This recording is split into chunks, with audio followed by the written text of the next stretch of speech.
What's the difference between this 2023 Chevy Corvette and Rasasi Hawass? What's the difference between this Tesla Model S and Mancera Cedrop Boise? What's the difference between this Lamborghini Aventador and Raja Parfumi Sola Blue?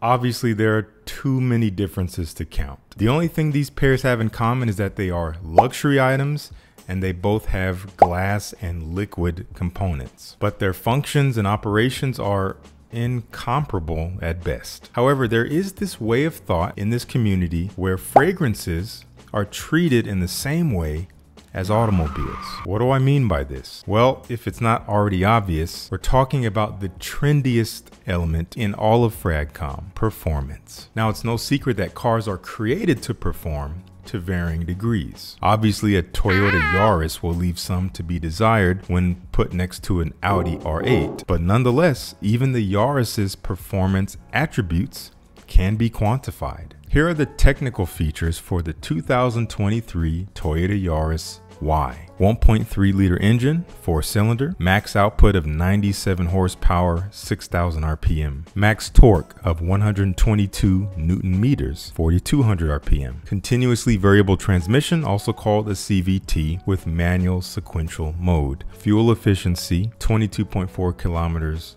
per liter. Fuel tank capacity, 40 liters. Are you impressed? As you know, this information is quantifiable for literally every car on the market. Consumers expect to be able to measure how their car will drive no matter who they are, what kind of car it is, or their driving skill level. There is no room for interpretation with these specs. The Yaris cannot achieve 150 horsepower for some people. Everyone's going to get that whopping 97. Incredible. Now, I know you guys are not dumb. I know you know that the way a fragrance performs, that is how long it lasts on the skin and how well other people can detect it around you, yourself as well, cannot objectively be measured by any one person or group. You know that, right? It's funny. It's actually not funny. It's funny how people say that. It's not funny how it's funny that people say that, because it's not funny at all. But it's funny that we say it's funny, but it's not funny. I've actually seen some brands who advertise the performance of their fragrances as a selling point, which is, in my opinion, a little tacky, but it's pretty harmless until numbers are involved. Pasting 12 plus hours of longevity guaranteed on your advertising might not be completely inaccurate, but it's a slippery slope at best. How can this be guaranteed? You've got to show your work. We all know how volatile performance can be in regards to humans. We know this, right? Let's review that for a moment, just for good measure. Speaking of measure, how do you personally measure performance of your fragrances? I would imagine that most of us will spray our arm or wrist or hand, and we'll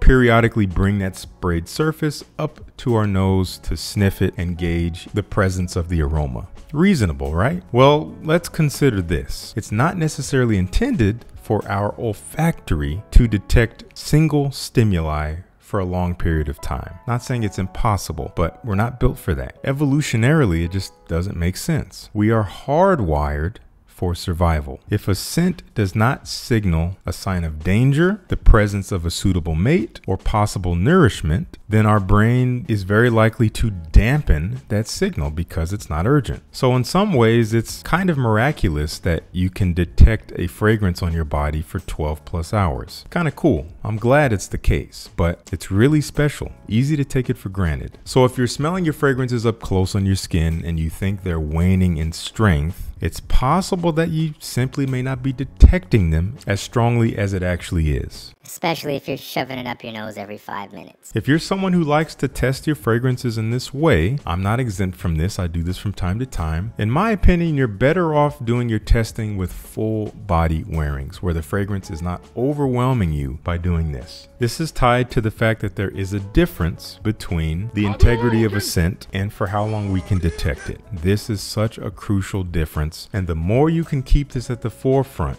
of your assessment, the better off you'll be. Now, the TLDR version of all of what I just said is this: our sense of smell is not 100% accurate 100% of the time. Now, you can make it keener through practice, smelling lots of different things, training your nose, creating new pathways. Because our sense of smell is not 100% accurate 100% of the time, I choose not to put a ton of weight on performance, no matter how expensive a fragrance might be. While some people claim 30 minutes out of a fragrance, there will be others who claim 8+ hours. Every time. This volatility is the pill that I think we all need to swallow. We are the biggest variable, more than the pretty smelling liquid. Let's circle back to the analogy. It is sensible that if one spends a high price for a car, one can expect that car to perform at a certain level, because the car is quite literally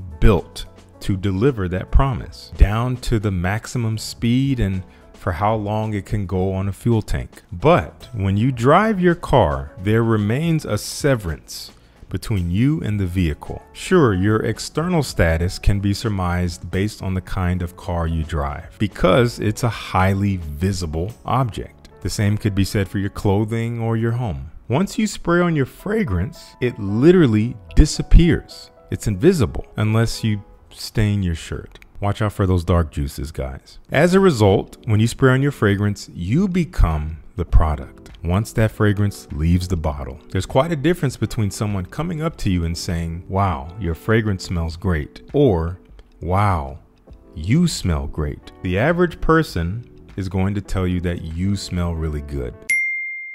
Now, us frag heads, we fixate on the fragrance and we're immediately aimed at that, almost as if we can see it, like it's a visible object. But the average person, no, they equate you with your scent. You are one package. Now, perfumers have some control over the integrity of the scent, over how it will perform based on how it's composed, but it is still effectively theoretical. Why? Well, even if olfactory fatigue is not the issue, your skin and your environment still play such a large role in a fragrance's life on your body. A perfumer cannot make any guarantees to anyone, no matter how concentrated the perfume is or no matter what kinds of fixatives they're using in its composition. Now, while there may be a general consensus from consumers on how a fragrance performs, you go on Fragrantica, you'll see if there's a ton of votes on one of the areas of performance, then that is a general consensus. However, there will still always be those people who say they got subpar performance